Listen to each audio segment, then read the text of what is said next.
got some Cowboy finalists awards nominations yesterday. NFL honors are going to be on February 8th. Cowboys finalists who got nominated. Dak Prescott for MVP. Offensive Player of the Year, Dak Prescott and CeeDee Lamb. Defensive Player of the Year candidates, Deron Bland and Micah Parsons. Other finalists for MVP, Lamar, Josh Allen, McCaffrey, Brock Purdy. Offensive Player of the Year finalists, besides Dak, Lamar, Tyreek Hill, CMC. And then Defensive Player of the Year finalists, Max Crosby, Myles Garrett, and TJ Watt. How do you guys think the MVP voting will go for numbers 2 and 3 after Lamar? Will it be Purdy Dak Purdy, or McCaffrey thrown in there? I don't know that McCaffrey's going to get. I don't think McCaffrey should over Tyreek. Okay. I think it'll be Purdy or Allen second. Do we know the exact date this was voted on? No, I don't. It has to be done before the end of the regular season, right? That's what I'm not sure of. Like it would clearly the playoff game wouldn't have any impact, but I just wonder how much Dak's close to the season potentially impacted. I'm gonna guess it goes Lamar, Allen, Dak. Allen. Yeah, because I think people are gonna say look how impressive he shouldered them down the stretch. If the end of season votes, I think probably gave him a big boost. Okay. I agree. I think Allen is second. The question for third is going to be Dak or Purdy. Okay. So with everyone basically against giving Dak an extension, giving him a raise, playoff choker, run him out of town, do the Falcons deal that Jeff Saturday suggested. I had said a couple weeks ago, I can't remember an MVP type season being so disrespected. That's the main reason why I want to give Dak his extension and give him his increase. Yes, we have a humongous playoff question, but how many other quarterbacks are capable of giving you that season? And Choppy, you went and did some extra homework about MVP disrespect.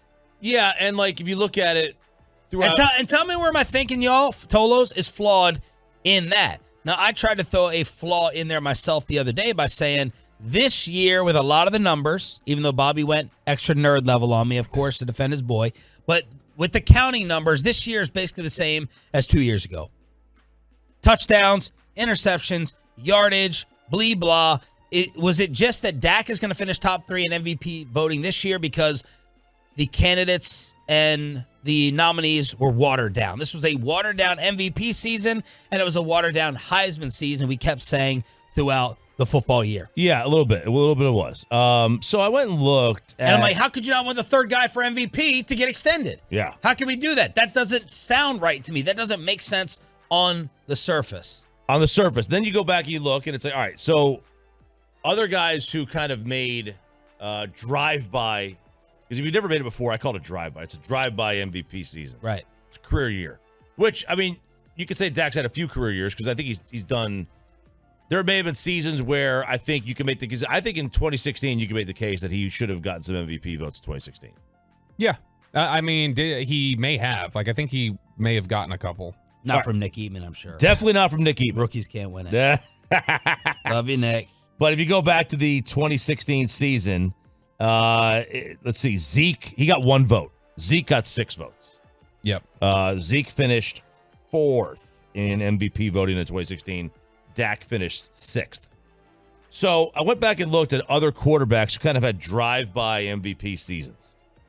Let's go back to last year. Jalen Hurts finished 2nd. All right? Mm-hmm. That was it. He kind of came there and he went. Mm-hmm. And went. In 2017, Carson Wentz finished 3rd. In 2016, Derek Carr finished 3rd. Matt Ryan won. That was kind of Matt Ryan's drive-by. He had another year where he came kind of close. But in 2015, Cam Newton won. That was kind of his drive-by year. Carson Palmer finished 3rd. Phillip Rivers finished 3rd in 2009. I think he's the best one on the list, or one of them. Chad Pennington finished 2nd in 2008. Okay. Michael Vick finished 2nd in 2004. Rich Gannon won in 2002. Steve McNair finished 3rd. Yeah. Jim Harbaugh finished 4th in 96. 4th? 4th.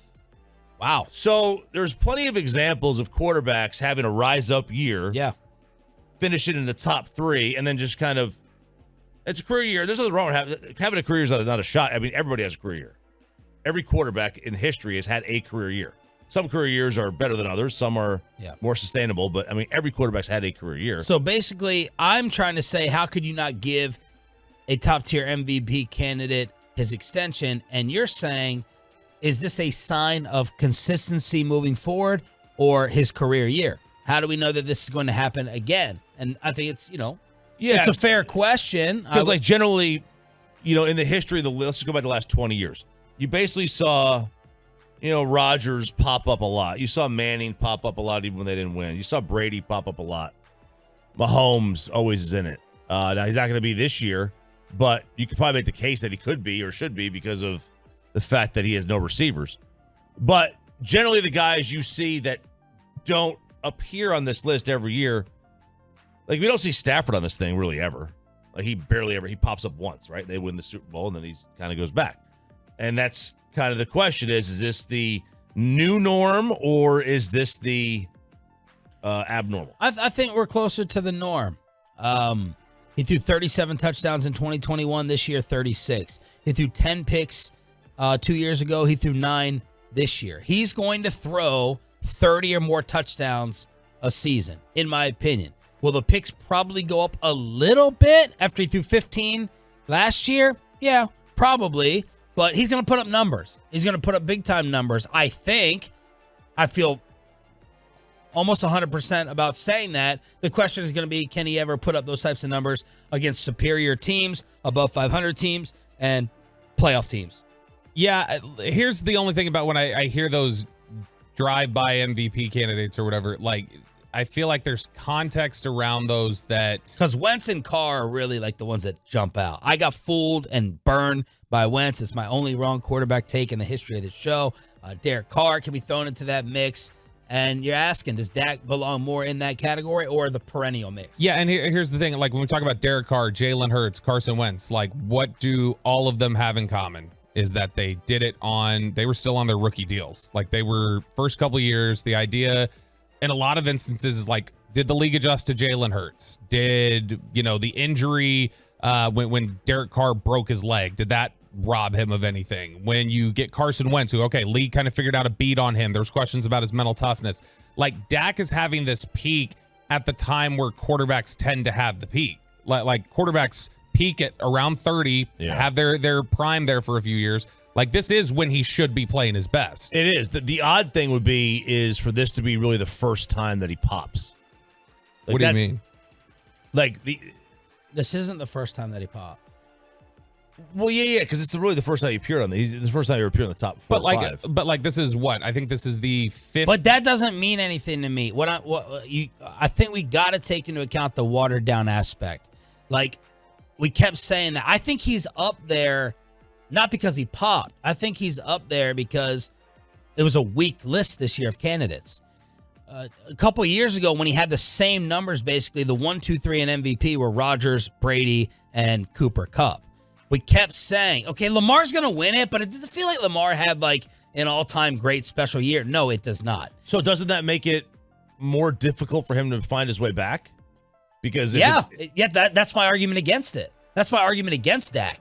Is that he's only up there because it was a weaker collection. Right. So if it was that's my counterpoint to myself. Yeah. So because if that's the case, and then you would side on the stance that he may not ever make it back here, and if that's the case, why would you sign him?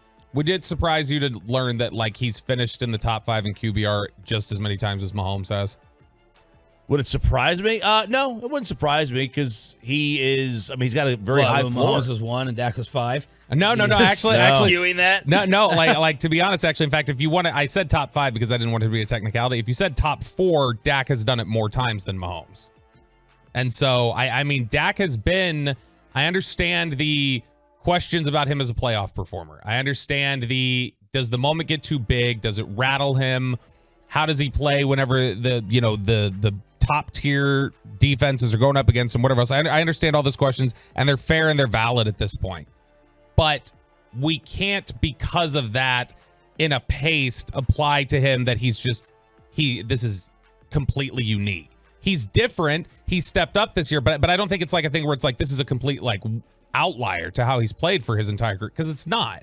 Like, he has put up similarly impressive numbers that if you look at it, it's only improved, in my opinion. Like, the age 30 season here has only been above the rest of his career in the way that a normal career trajectory would have hit in your prime. With this QBR he had this year, he's topped that QBR twice in his career. He basically had the same thing in 2019. And his QBR this year was a 73, let's call it, 72.7. He had a 73 in 2020. He had a 71.9 in 19. He had a 70 in 2017, and his rookie year had a 77.6. So if you believe in QBR, this is not fluky at all.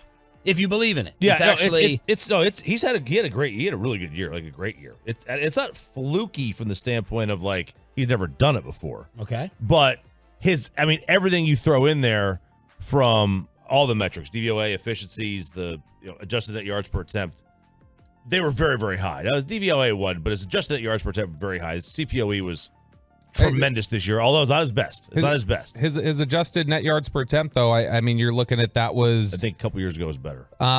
This was the fifth highest number of his career. I mean, he's had 4 seasons of his adjusted net yards per attempt being higher. Chartwright.com text line blowing up as you would expect, 877-881-1053. Chris Canty, former Cowboy, is talking about how some of the family drama we covered on Monday with all the brothers and the mothers talking about the Cowboys and everything else, how some of that could affect number 4.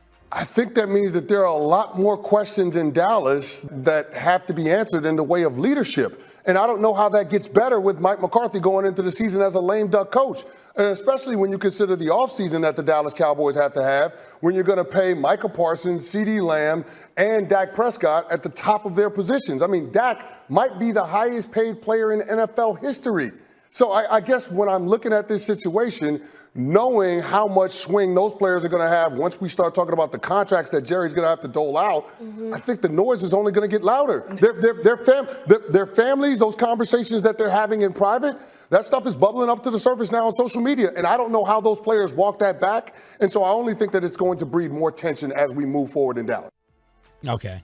I mean, it's easy to walk it back. Hopefully CeeDee Lamb has addressed it already with Dak. Mike already said my brother doesn't speak for me. When do they talk about this topic? How many days? I would hope the day of. No. When did the Canty and them? Didn't you Yesterday. Yesterday. Yeah. Man. It's 2 weeks. It's 2 weeks later. As Jalen Rose tweeted a couple weeks ago, former ESPN employee, he basically told the 4-letter, try to get creative. Don't be lazy and just put up America's team in the star every single damn day. Try to actually be creative. Let those juices flow. Jalen Rose calling out his former employee. Which is fair. It does sound a little bit like sour grapes from him, given that he comes from like Fab 5 era and like all the attention and like big branding. Like he's benefited from that. What I think is funny here is anything Canty has to say about the Cowboys, I always grain of salt. Because he like, do you remember when he rock left salt here? or table salt? Either. Yeah, right. Sea salt. Himalayan sea salt. Sea salt. Yeah. He had one of the most bitter exits of any player that's ever left here.